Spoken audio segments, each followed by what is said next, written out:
Akbar. Baru bergembira sambut Ramadan, maka Allah berikan jaminan. Cuma masalahnya, pada disebut bergembira. Apakah bergembira itu kita? 20 Maret lalu, penceramah kondang Dasat Latif membagikan kabar mengejutkan lewat YouTube tentang dirinya yang sudah sebulan lebih tidak bisa memenuhi panggilan dakwah lantaran harus opname di Mount Elizabeth Hospital, Singapura. Dasat tidak menyebut lebih jauh tentang penyakitnya dalam video tersebut. Dia hanya minta tolong kepada para penonton agar didoakan segera pulih dan bisa kembali beraktivitas selama bulan Ramadan.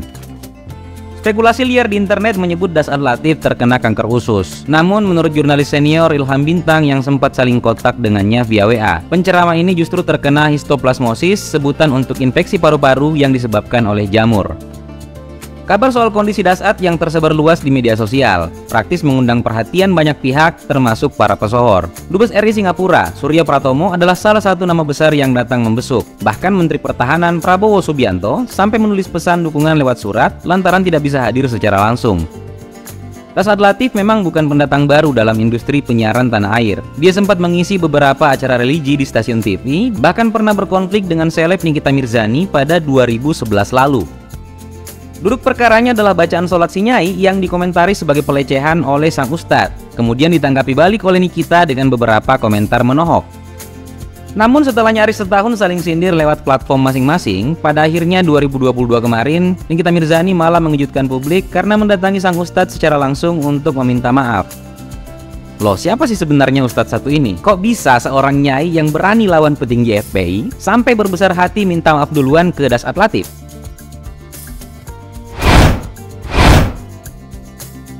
Dasat Latif lahir pada 21 Desember 1973 dengan lokasi yang sering membingungkan. Mayoritas media arus utama menyebutnya lahir di Makassar, tapi kalau mau lebih spesifik, dia sebenarnya lahir di Bungi, Duampanua, Pinrang, Sulawesi Selatan. Di tingkat dasar, Dasat bersekolah di SDN Impres 169 Kabupaten Pinrang, kemudian SMPN Bungi Kabupaten Pinrang, lalu meninggalkan kampung halaman untuk lanjut ke SMA Negeri 4 Ujung Pandang pada 1989.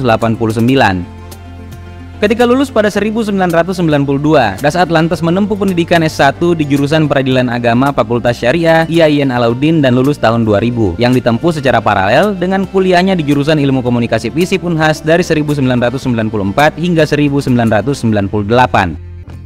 Dia kemudian mengambil gelar Magister Ilmu Komunikasi di Pascasarjana Unhas selama 1999 hingga 2004, lalu merantau ke negeri jiran demi gelar Filosofi Doktoral di S3 Ilmu Komunikasi Universitas Kebangsaan Malaysia atau UKM yang dia selesaikan pada 2016, serta merampungkan gelar doktornya yang lain di S3 Ilmu Syariah UIN Alauddin Makassar pada 2018.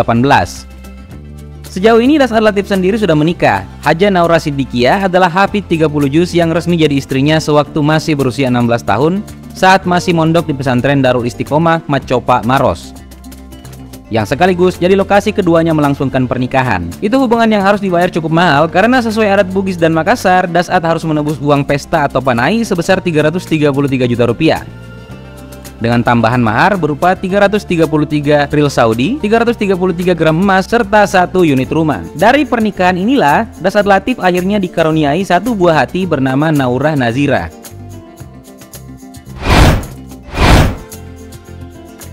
Jenjang pendidikan yang cukup prestisius memang sejalan dengan pilihan karir Dasat Latif sebagai pengajar di beberapa tempat sekaligus. Sampai sekarang statusnya masih dosen aktif di Ilmu Komunikasi Fakultas Ilmu Sosial Politik Unhas sejak 1998. Lalu di Stikom Fajar Makassar yang sekarang jadi Universitas Fajar sejak 2003, di Setia Amkop Makassar sejak 2004, juga Universitas Indonesia Timur Makassar dan Akbar Pelamonia Makassar sejak 2009. Dia juga pernah jadi pengajar secara singkat di beberapa kampus lain, termasuk STIMIK di Panegara Makassar selama 2000 hingga 2002, Universitas Pancasakti Makassar dari 2000 hingga 2001, Universitas Islam Makassar dari 2006 hingga 2011, serta STIM Nitro Fajar Makassar di rentang 2006 hingga 2011. Lalu di luar kesibukan sebagai pengajar, Dasat Latif juga menjabat sebagai direktur di PT Sisi Utama, Biro Perjalanan Haji dan Umrah sejak 2005, kemudian aktif mengisi ceramah di berbagai stasiun TV. Termasuk Hikmah di Balik Kisah dan Syiar Akbar di Net TV, Barakallah di SCTV, Ngopi atau Ngobrol Perihal Iman di TV One, Gaspol bersama Ustadz Dasat Latif di Metro TV yang tayang sejak 2022 sampai sekarang, serta program Menebar Kebaikan yang juga diproduksi oleh Metro TV.